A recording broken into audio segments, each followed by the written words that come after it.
Daniel राज ने phone number दिया हो और ये कहा हो कि मुझे कॉल करिए और मुझसे प्रार्थना करवा लीजिए। जब कॉल आते हैं तो मैं मना करता हूँ कि मैं तुम्हारे लिए प्रार्थना नहीं करूँगा, अगर वो विश्वासी है। हाँ, अगर नए लोग हैं तो मैं ज़रूर प्रार्थना करता हूँ। अगर किसी का समस्या है, दुष्ट आत्मा पकड़ी है, तो मैं प्रार्थना करता हूँ। किसी का ऑपरेशन चल रहा है, बहुत सीरियस क्रिटिकल कंडीशन में, मैं प्रार्थना करता हूँ। किसी का बच्चा गिर गया है, चोट लग गई है, उस बच्चे के लिए मैं प्रार्थना करता हूँ। लेकिन जो प्रार्थना खुद कर सकता है विश्वासी, मैं उसके लिए नहीं करता। और मैं आप सभी को कहना चाहता हूं कि ये बचपना से बाहर निकलिए और परमेश्वर के लिए परिपक्व हो जाए ना।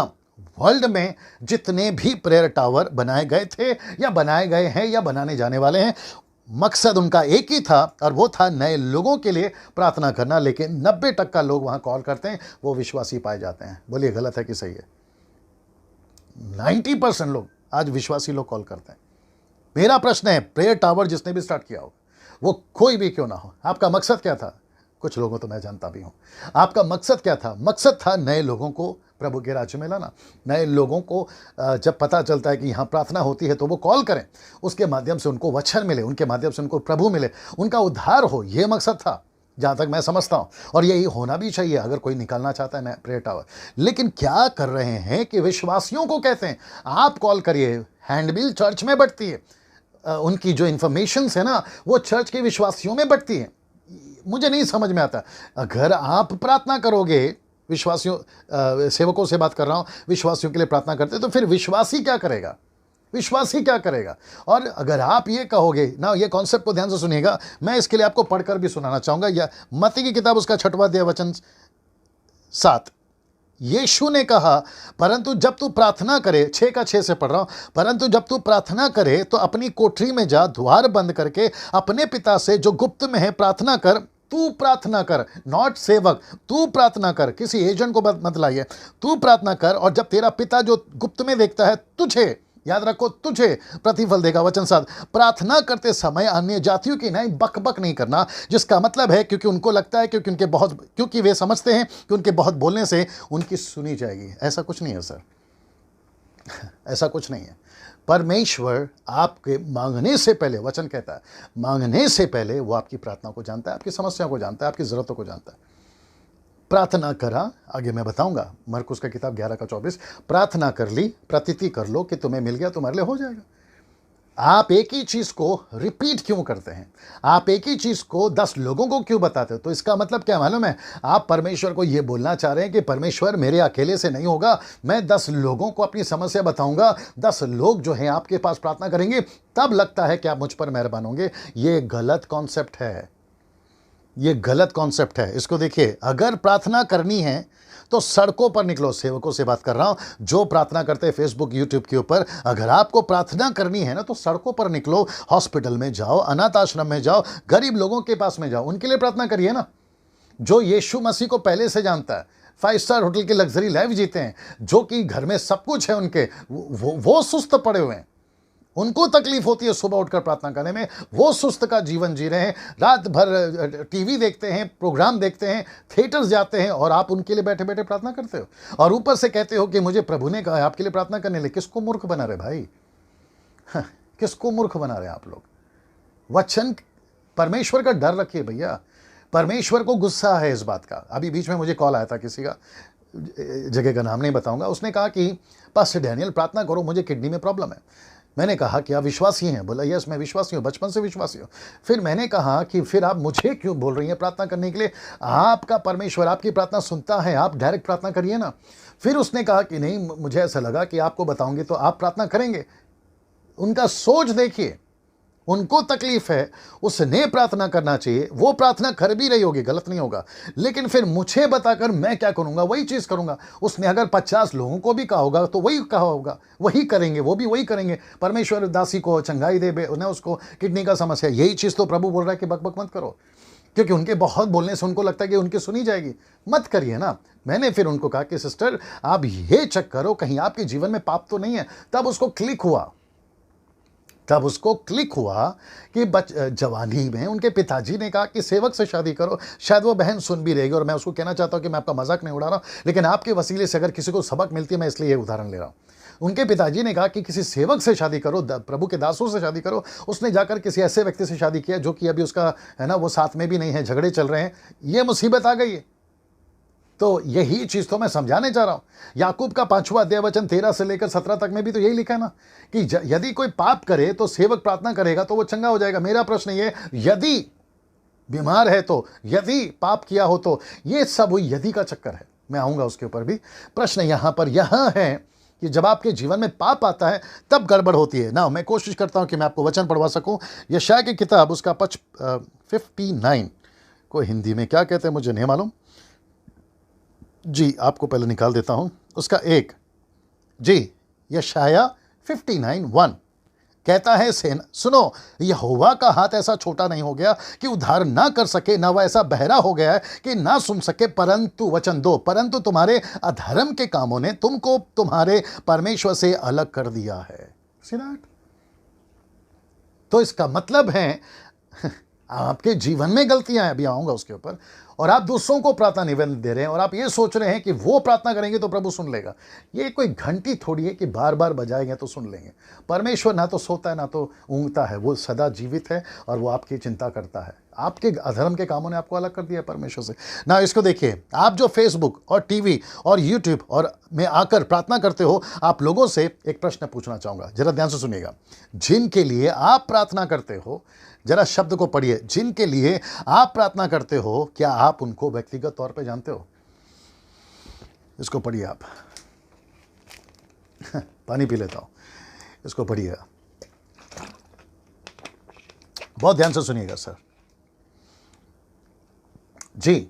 मेरा प्रश्न है कि जिनके लिए, वो जो सेवक आते हैं ना, मैं उनके ये सब लोग, मैं उन लोगों से पूछ रहा हूं, जिनके लिए आप प्रार्थना करते हैं यूट्यूब पे, फेसबुक पे, क्या आप उनको व्यक्तिगत तौर पे जानते हो? मेरा ये प्रश्न है आपसे। तो जवाब है नहीं, आप नहीं जानते। इसी से संबंधित कुछ वचन बताता हूं जिनको आप नहीं जानते। मती 15:13, यूहन्ना 15:2, लूका 6:46, यूहन्ना 15:7, याकूब 1:7। पहला एक एक करके जाते हैं। मती 15:13 क्या कहता है देखते हैं। कहता है कि उसने उत्तर दिया, हर पौधा जो मेरे स्वर्गीय पिता ने नहीं लगाया उखाड़ा जाएगा। तो तुम जो फेसबुक पे, यूट्यूब पे प्रार्थना करते हो ना, कन्वेंशंस में जो प्रार्थना करते हैं ना, आपको पहली बात उनका व्यक्तिगत जीवन नहीं पता है। वो पहले से उखड़े हुए हैं, उनको परमेश्वर ने उखाड़ दिया है और आप उसके लिए प्रार्थना कर रहे हैं। तो जो पहले से उखड़ा हुआ है, आप उसके लिए प्रार्थना क्या करोगे? दूसरा, यूहन्ना 15:2 कहता है कि जो डाली मुझ में नहीं फलती वह उसे वह काट डालता है, और जो फलती है उसे वो छांटता है। तो जो डाली पहले से कटी है, जो पेड़ पहले से उखड़ा है, आप उसके लिए प्रार्थना क्या कर रहे हो? तीसरा, लूका 6:46 कहता है, जब तुम मेरा कहना नहीं मानते तो क्यों मुझे हे प्रभु कहते हो? वो यीशु मसीह का कहना नहीं मान रहे हैं, वो यीशु का वचन नहीं सुना रहे हैं, चेला नहीं बना रहे, कलीसियाओं की स्थापना नहीं कर रहे हैं, दूसरों को गवाही नहीं दे रहे हैं, परमेश्वर की मर्जी पे नहीं चल रहे हैं, और आप फेसबुक पे आके उनके लिए प्रार्थना करते हो। ऊपर से कहते हो कि परमेश्वर आपसे प्यार करता है। तुम एक नंबर के झूठे हो गए हो। यही बात तो यशायाह यिर्मयाह कहता है कि परमेश्वर ने भेजा नहीं है, और तुम जाकर कहते हो कि परमेश्वर तुम्हें शांति देना चाहता है, शांति हो, जबकि कोई शांति नहीं है। ऐसे लोगों को जो फेसबुक पे आते हैं ना, ऐसे लोगों को, विश्वासियों में आपसे बात कर रहा हूं, जल्दी से पहचानिए, उनको ब्लॉक करिए, नहीं तो वो आपको पूरी तरह से बिगाड़ देंगे और परमेश्वर से दूर कर देंगे। मैं सख्त खिलाफ हूं, बड़े ध्यान से सुनना, मैं सख्त खिलाफ हूं जो विश्वासियों के लिए प्रार्थना करते हैं, जो पास्टर विश्वासियों के लिए प्रार्थना करते हैं, बॉर्न अगेन क्रिश्चियनों के लिए प्रार्थना करते हैं, जो प्रीचर, जो टीचर, जो एवेंजलिस्ट, वर्शिप लीडर, आप नेशनली, इंटरनेशनली, टीवी पे, फेसबुक पे, कहीं पर भी आके प्रार्थना करते हैं ना विश्वासियों के लिए, मैं ऐसे लोगों के सख्त खिलाफ हूं। मुझे बिल्कुल पसंद नहीं है और मैं इसका कंडम करता हूं, मैं उसका विरोध करता हूं। क्यों? क्योंकि विश्वासियों को आप अपाहिज बना रहे हो। ऐसे दास और दासी लोग परमेश्वर के जनों को अपाहिज बना रहे, सुस्त बना रहे, उनको डायरेक्ट परमेश्वर से नहीं जोड़ते हुए आप बीच में आ रहे हो। नाउ सी दिस, यूहन्ना 15:7 कहता है, यदि तुम मुझ में बने रहो, कौन? विश्वासी, यदि तुम मुझ में बने रहो, मेरी बातें तुम में बनी रहे, तो जो चाहो मांगो वो तुम्हारे लिए हो जाएगा। तो विश्वासियों को प्रभु ऑलरेडी बोल रहा है, लेकिन हम सेवक लोगों को यह समझना जरूरी है, प्रभु की बातें उसमें बनी नहीं है, परमेश्वर में वो खुद नहीं बना हुआ है, तो फिर वो प्रार्थना प्रभु उसकी नहीं सुन रहा है, आपकी कहां से सुन लेगा? आप है मेरे साथ में। अगर मैं गलत नहीं हूं, पहला सैमुएल, अगर मैं गलत नहीं हूं, मुझे इस वक्त में पवित्र आत्मा लीड कर रहा है, पहला सैमुएल उसका 15:1 जी, आई थिंक दूसरा सैमुएल तो नहीं हो, 15 का नहीं, आई थिंक पहला सैमुएल, इसको सुनिएगा सर।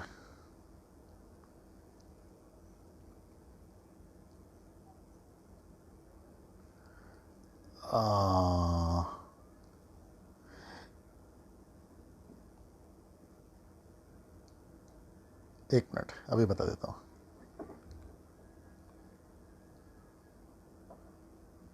हाँ, पहला शमूएल 16 का 1। यहोवा ने शमूएल से कहा, मैंने शाऊल को इज़राइल पर राज्य करने के लिए तुच्छ जाना है, तू कब तक उसके लिए विलाप करता रहेगा? मैंने उसको तुच्छ जाना है। पहला शमूएल 16 का 1, आप भी पढ़ लीजिएगा। शाऊल राजा जो था ना, उसको परमेश्वर कहता है मैंने तुच्छ जाना है, तू उसके लिए विलाप क्यों कर रहा है? तो मैं फेसबुक वाले जो तुम लोग प्रार्थना करते हो ना, यूट्यूब पे तुम जो प्रार्थना करते हो ना, चर्चेस में, बड़ी बड़ी महासभाओं में तुम जो विश्वासियों के लिए प्रार्थना करते हो ना फोन के ऊपर, मैं उन सभी से कहना चाहता हूं कि जब वो परमेश्वर की नज़र में तुच्छ है तो फिर आप अलग से विलाप क्यों कर रहे हो उसके लिए? यही चीज़ तो मैं समझाने की कोशिश कर रहा हूं ना। इसको देखिए, अगर नहीं बने रहे तो ऐसे लोग, तो प्रभु प्रार्थना नहीं सुनेगा। याकूब एक साथ कहता है, ऐसा मनुष्य ये ना समझे कि मुझे प्रभु से कुछ मिलेगा। कौन सा व्यक्ति? जो परमेश्वर के लिए विश्वास योग्य नहीं है। इंग्लिश में ये ट्रांसलेशन आया है डबल माइंडेड पीपल, मतलब जो विश्वास नहीं करते, ऐसे लोगों को समझ लेना है कि उनको प्रभु से कुछ नहीं मिलेगा ना। इसको देखिए, ऐसे विश्वासी, बड़े ध्यान से सुनना, ऐसे विश्वासी जो ना अपने पास्टर के साथ सही हैं, ना प्रभु के साथ सही हैं, ना ही प्रभु का काम कर रहे हैं, ऐसे लोगों के लिए आप क्या प्रार्थना करोगे? वो अपने पास्टर के साथ सही नहीं है सर, वो परमेश्वर के कामों में सही नहीं है, ना प्रभु की सेवा कर रहे हैं, ना आत्मा बचा रहे हैं, ना गवाही दे रहे हैं, ना छेला बना रहे हैं। आप उनके लिए प्रार्थना क्या करोगे? और ऊपर से मुझे नहीं समझ में आता है कि परमेश्वर आपको उनके लिए भविष्यवाणियां दे देता है कि तुम अमेरिका जाओगे, तुम्हारा वीज़ा हो जाएगा, तुम्हारा डेट ऑफ बर्थ ये है, तुम्हारा फ़ोन नंबर ये है। क्या चल रहा है सर? ये नहीं समझ में आती। जब परमेश्वर ही आपके उसके साथ में नहीं है तो फिर आपकी प्रार्थना क्या कर लेंगे ना। इसको देखिए, और सबसे बड़ी समस्या आज विश्वासियों में यह है, भाई हो, पुरुष हो, जवान लड़का लड़की हो, सबसे बड़ी समस्या यह है, देख लीजिए स्क्रीन के ऊपर, उनका जीवन पाप का जीवन है, पाप में जी रहे हैं। सबसे पहली बात एक्स्ट्रा मैरिटल अफेयर, उसके बाद में गर्लफ्रेंड बॉयफ्रेंड का चक्कर, फिर उसके बाद में लस्टफुल लाइफ, फिर उसके बाद में वॉचिंग पॉर्न वीडियोस, फिर उसके बाद में गोइंग थिएटर्स, और फिर आप देखिए listening movie songs and using bad words. ये सारी चीजें कर रहे हैं, और एक तरफ आप फेसबुक पे आके प्रार्थना कर रहे हो, यूट्यूब पे आके प्रार्थना कर रहे हो, महासभाओं में आप प्रार्थना कर रहे हो, और आप उनको ऐसा धोखा दे रहे हो, ऊपर से कह रहे हो, जबकि वो परमेश्वर से कट चुका है, परमेश्वर से अलग हो चुका है, पेड़ उखाड़ा जा चुका है। याद रखो, परमेश्वर प्रेमी है, लेकिन साथ ही साथ में परमेश्वर जल्द भयानक परमेश्वर भी है। इब्रानियों की किताब उसका 10वां अध्याय वचन 29 कहता है, 29-30 कहता है, परमेश्वर के हाथों में पड़ना भयानक बात है। एक सिक्के के दो पहलू होते हैं ना, तो प्रेम का सिक्का क्यों दिखा है? प्रेम का पहलू क्यों दिखा है? परमेश्वर जलन रखता है, परमेश्वर क्रोध करता है, परमेश्वर भयानक परमेश्वर है, ये पहलू क्यों नहीं दिखाया आप लोगों ने? और बेचारा वो अनंत काल के लिए नरक में चला जाएगा तुम्हारी गलत चीजों की वजह से, तुम्हारी गलत लीडिंग की वजह से। कुछ लोग मुझे बोलते हैं कि डैनियल भाई, सब तो नहीं है खैर, कुछ ऐसे लोग हैं जो दुष्टात्माओं के चेले हैं, वो कहते हैं कि डैनियल भाई तुम जो प्रचार करते हो ना, वो गलत प्रचार करते हो। मैंने उनको बोला, भाई कभी बैठो सामने, फिर देखते हैं गलत क्या है सही क्या है, पता चलेगा। निकालो वचन, फिर बताता हूं। मेरा एक भी statement out of context, out of scripture नहीं जाता है, पूरी तरह से वचन के साथ बात कर रहा हूं। मैं वापस कहना चाहता हूं, उनका जीवन ऐसा है और आप उनके लिए प्रार्थना कर रहे हो। सर